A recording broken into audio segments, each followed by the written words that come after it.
Brie Larson is suddenly back in the conversation again. And not because she's leading a blockbuster or winning another Oscar. No. She was trending because she's reportedly attached to a new film project with Meghan Markle.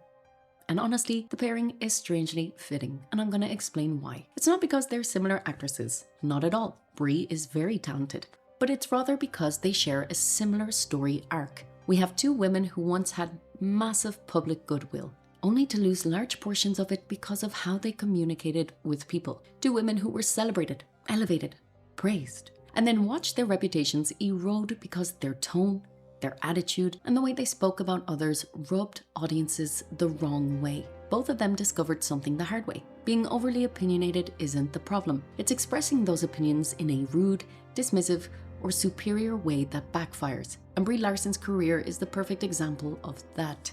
Meghan Markle may be the headline today, but Brie Larson's story is the one worth examining, because it shows exactly how fast a career can shift when someone mistakes being condescending for confidence and lecturing for leadership. So let's get into it. To me, Brie Larson is one of the most fascinating Hollywood case studies of the last decade. And it's not because she lacks talent, and not because she had one bad movie, that happens to many actors, but because she walked directly into a level of backlash that most actors spend their entire careers trying to avoid. Think of her as the original Rachel Zegler.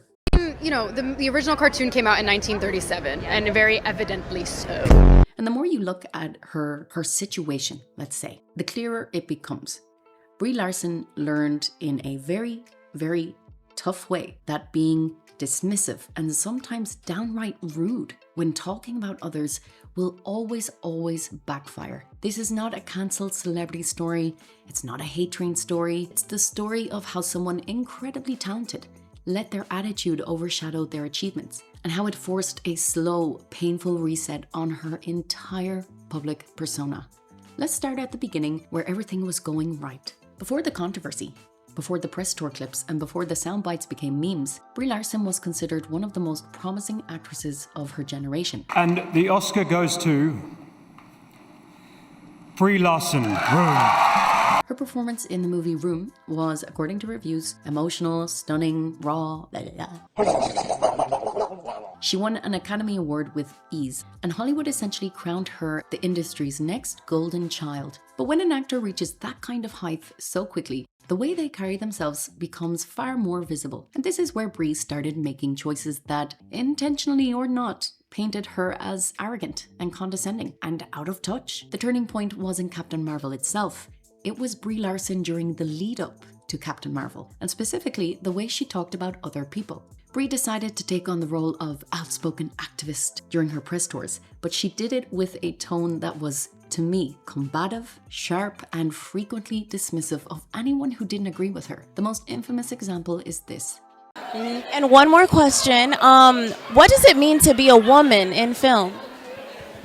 It means it's really hard. On top of all of this, am I saying that I hate white dudes? No, I'm not. A few moments later. I do not need a 40-year-old white dude to tell me what didn't work for him about A Wrinkle in Time. It wasn't made for him. And whether or not you agree with the sentiment, the way it was delivered came across as hostile and exclusionary. She wasn't advocating for diverse voices. She was cutting people down. Suddenly, instead of being seen as thoughtful and intelligent, Brie was seen as rude, judgmental, and overconfident. And that wasn't a one-off moment. It became a pattern. How long will you play Captain Marvel for? I don't know. Does anyone want me to do it again? Don't be so modest.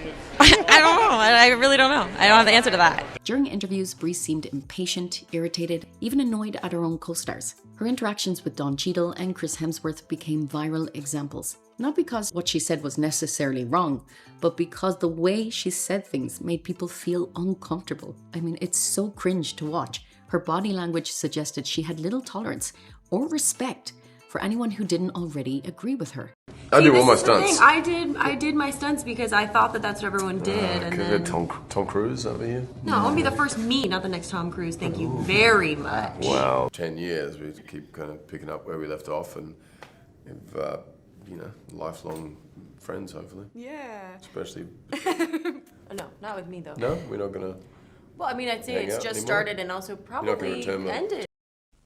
Is there any competition between the different the different groups? There's no competition for me because I'm the strongest, so it's just kind of like a different... Well, yeah, you should let her think that, but yeah. It's not. As I've said before, it's not. It's just a fact. It's not a personal opinion. It's not a reflection on what you can't do, but it is also kind of a reflection on all that you can't do. It's just that you're just not that strong.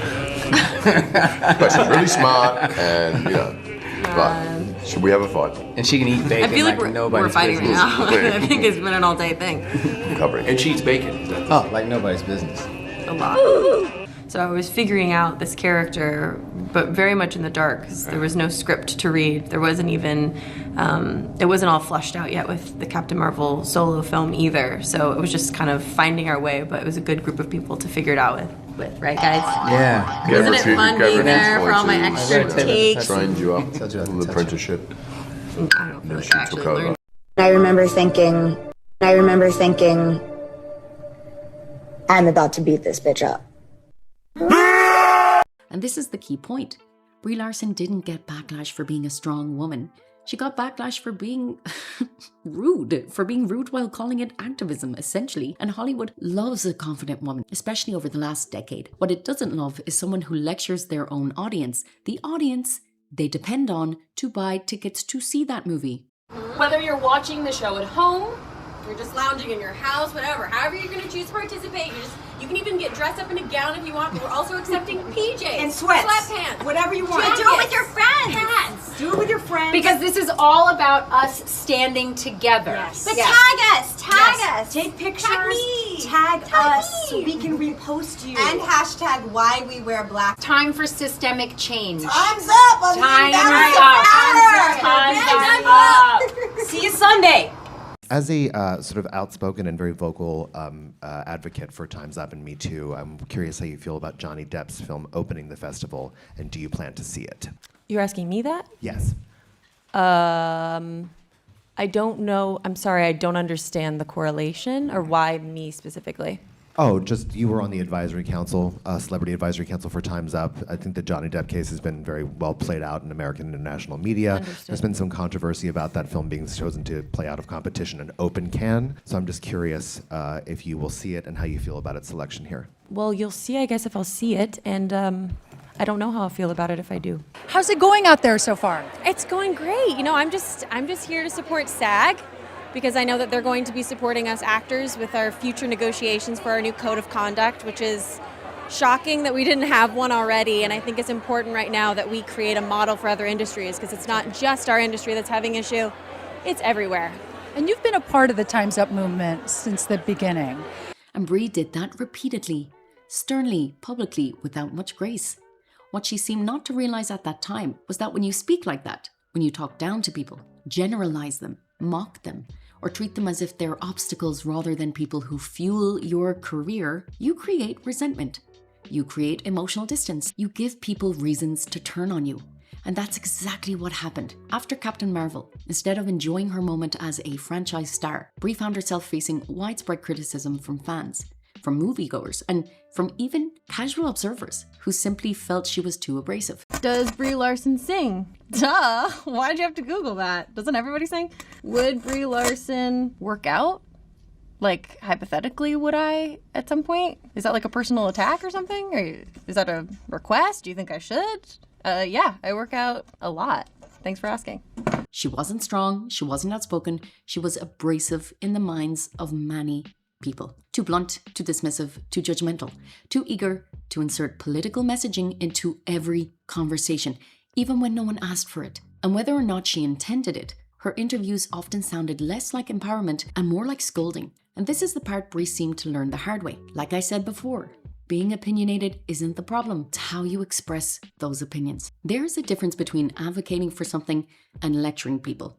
And there's a difference between speaking truth to power, as Amber Heard would say, and treating others like they are beneath you. There is a difference between confidence and being condescending. And Brie Larson spent several years blurring those lines, and it cost her dearly. Her career didn't collapse, but it stalled. Projects dried up, public favor evaporated, people weren't rooting for her anymore. And this is where the story gets interesting, because the Brie Larson we see today is noticeably different. In recent interviews, She seems softer, more open, more relaxed, less defensive, less prickly, and less determined to dominate every conversation with a moral lecture. She seems to have realized that people respond better to humility rather than hostility. And she still has opinions, she's still very much an activist, but she expresses them gently now, more thoughtfully, I would argue, without attacking entire groups of people.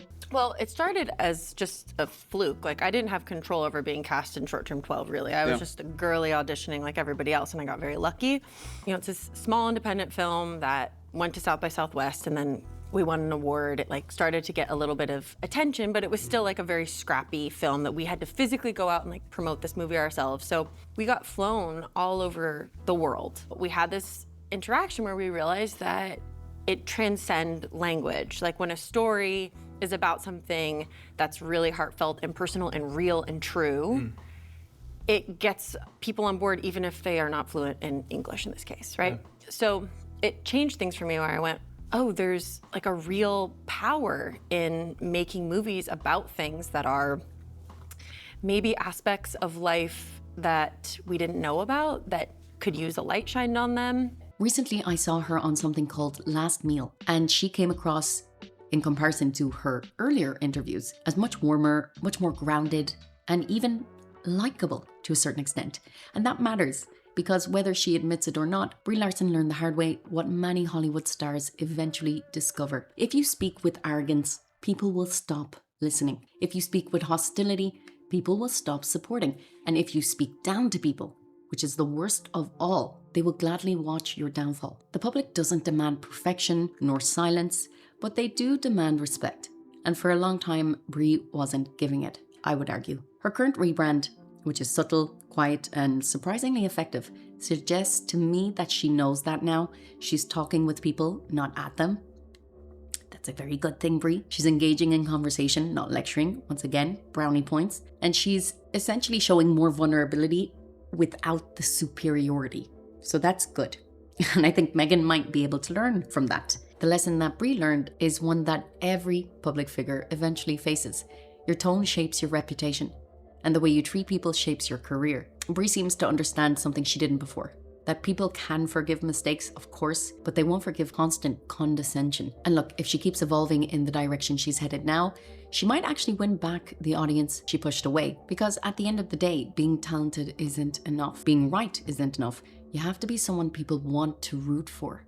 And for the first time in years, Brie Larson just might be becoming that person again. And I say all this with a caveat. If Brie truly has learned from the past, and if she really is trying to rebuild her public image with humility and warmth and some emotional intelligence, then attaching herself to Meghan Markle is, for me, questionable. The reason is, Meghan seems to still be in the phase Brie already paid the price for. From what I see, Meghan still talks down to people. Meghan still lectures. Meghan still presents every criticism as an attack, and she still communicates with that same superiority. Look at the recent Harper's Bazaar interview in which it was revealed she's announced with her title before she enters a room. Brie learned painfully that this tone ruins careers. Not that Brie was ever announced with titles, but there was a level of superiority, condescension, and Meghan hasn't learned that yet, it would seem. So partnering with Meghan is essentially partnering with someone who represents the exact communication style Brie is trying to distance herself from. A Meghan Markle project is not a reinvention, and it's not a comeback moment. It's not a strategic move toward likability.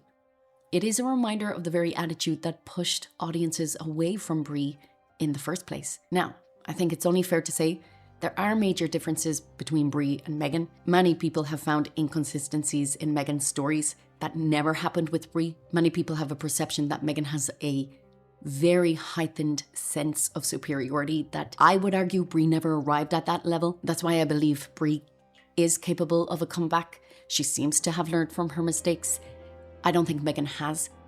So although they do share a similar arc, there are major differences between them that I think it's only fair to point out. Because from what I've seen, Brie finally seems to be on the right path, and she finally seems to understand what went wrong. But again, aligning herself with Meghan right as people are beginning to warm to her again, might not be the best way to move forward, especially with the consistent and persistent allegations of bullying against Meghan Markle from the US and the UK, from the palace to her own staff, in Vanity Fair, in the Hollywood Reporter, in the Daily Beast, also I believe in the Sunday Times. It's not a good look, because at the end of the day, Hollywood is about optics, and if Brie wants to show the world she has changed, the last thing she should do is pair herself with someone who hasn't. That is it for today. Let me know what you think of the Brie Larson story. Were you familiar with her work before this or not? And do you think it's a good idea that she stars in the same movie in which Meghan Markle makes a cameo? Let me know your thoughts in the comments. Thanks for listening. Bye.